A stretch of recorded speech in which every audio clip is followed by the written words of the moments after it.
Saudara-saudari yang terkasih, jumpa lagi dengan saya, Romo Thomas Suratno SC, dalam Renungan Harian Pelita Hati hari ini, Rabu tanggal 9 Desember 2020, hari biasa dalam Pekan Advent yang kedua.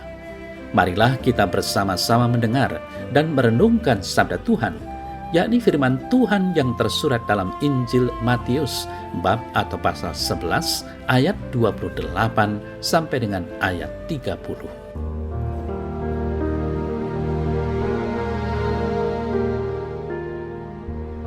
Sekali peristiwa, bersabdalah Yesus, "Datanglah kepadaku, kalian semua yang letih lesu dan berbeban berat.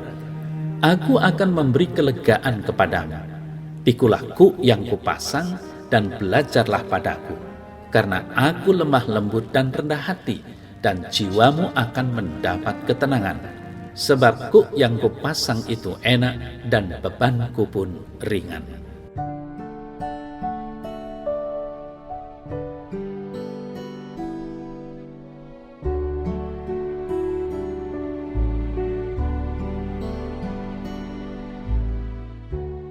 Saudara-saudari yang terkasih, penginjil Matius dalam warta sabdanya hari ini yang kita renungkan ini berisikan sebuah ajakan untuk kita sekalian agar datang selalu pada Dia yang sanggup memberikan kedamaian dan ketenangan. Kita harus datang kepada Yesus Kristus sebagai tempat perteduhan kita dan beristirahat di dalam Dia seperti yang dikatakan olehnya sendiri, "Marilah kepadaku semua yang letih lesu." Saudara-saudari yang terkasih, ciri-ciri orang yang diundang adalah semua yang letih lesu dan berbeban berat. Ini adalah perkataan yang tepat untuk orang yang sudah kelelahan. Sebenarnya kata-kata Yesus ini lebih merujuk kepada yang bukan fisik, melainkan yang bersifat rohani, yakni beban dosa. Baik itu rasa bersalah yang diakibatkan oleh dosa maupun beban-beban hidup yang lainnya. Yang diundang untuk beristirahat di dalam Kristus adalah mereka dan hanya mereka yang merasakan dosa sebagai beban dan yang merintih karenanya, dan juga beban-beban hidup yang lainnya. Mereka yang bukan hanya yakin akan jahatnya dosa mereka sendiri, tetapi juga menyesal dalam jiwanya karena dosa itu.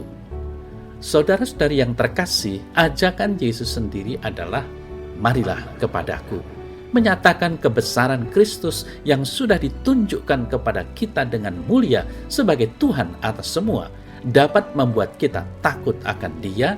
Tetapi lihatlah di sini bagaimana Dia mengulurkan tangan supaya kita dapat menyentuh dan merasakan ketenangan. "Marilah dan taruhlah beban berat yang kau pikul itu di atasnya." Kelegaan yang dijanjikan kepada mereka yang benar-benar datang yaitu, "Aku akan memberi kelegaan kepadamu."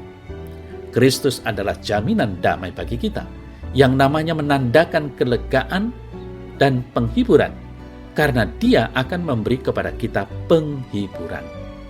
Yesus Kristus pasti akan memberi kelegaan bagi jiwa-jiwa yang letih, yang dengan iman yang hidup datang kepadanya untuk mendapatkan kelegaan itu. Ia akan memberi kelegaan atas ketakutan yang ditimbulkan oleh dosa dalam hati nurani yang damai teguh, kelegaan dari kuasa dosa dalam jiwa yang teratur dan yang memerintah dirinya sendiri, kelegaan di dalam Allah, dan kepuasan jiwa di dalam kasih-Nya. Saudara-saudari yang terkasih, kita harus datang kepada Yesus Kristus sebagai guru kita dan harus mempersiapkan diri kita untuk mau dan siap belajar dari Dia. Kristus telah mengundang kita untuk menjadi murid-murid-Nya, maka kita harus mencontoh perbuatannya, guru kita, dan mengikuti langkah-langkahnya. Sebagian orang, saudara-saudari yang terkasih, memaknai perkataan "karena aku lemah lembut dan rendah hati" sebagai pelajaran khusus yang harus kita pelajari dari teladan Kristus. Kita harus belajar dari Dia untuk menjadi lemah lembut dan rendah hati, belajar dari Kristus, seperti juga kita harus belajar mengenal Kristus karena Dia adalah guru sekaligus pelajaran, pemandu sekaligus jalan, dan semua di dalam semua. Saudara-saudari yang terkasih, ada dua alasan yang diberikan mengapa kita harus belajar pada Kristus. Yang pertama, Ia lemah lembut dan mempunyai belas kasihan kepada orang yang tidak tahu, sementara orang lain akan lekas dibuat marah oleh orang-orang semacam itu. Banyak guru yang mempunyai kemampuan, namun mempunyai sifat pemarah dan terburu-buru. Dan guru-guru seperti ini akan mudah mematahkan semangat orang yang lamban dalam berpikir. Tetapi Kristus tahu bagaimana bersabar menghadapi orang-orang seperti itu, dan bagaimana membuka pengertian mereka. Sikapnya terhadap ke-12 muridnya merupakan contoh untuk hal ini. Ia lembut dan sabar terhadap mereka, dan ia memanfaatkan apa yang terbaik dari mereka. Meskipun mereka kurang perhatian dan cepat lupa, ia tidak bertindak berlebihan dalam menunjukkan kebodohan mereka. Itu yang pertama. Lalu yang kedua, ia rendah hati. Ia merendahkan dirinya untuk mengajar sarjana-sarjana yang miskin, untuk mengajar para pemula.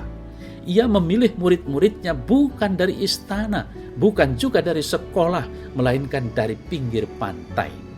Orang-orang yang memiliki kesederhanaan hidup dan kepolosan hati. Inilah yang diinginkan oleh Tuhan.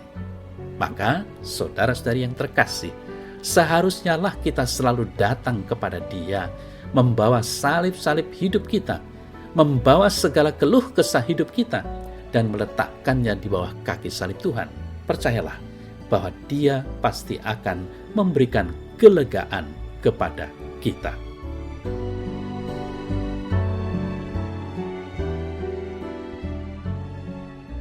Ya Tuhan Yesus, kuatkanlah imanku kepadamu dan curahkanlah selalu Roh Kudus-Mu dalam hidupku, sehingga aku dimampukan oleh-Mu sendiri untuk senantiasa belajar dan meneladani apa yang telah Engkau kerjakan bagiku dan bagi umat manusia di dunia ini. Amin.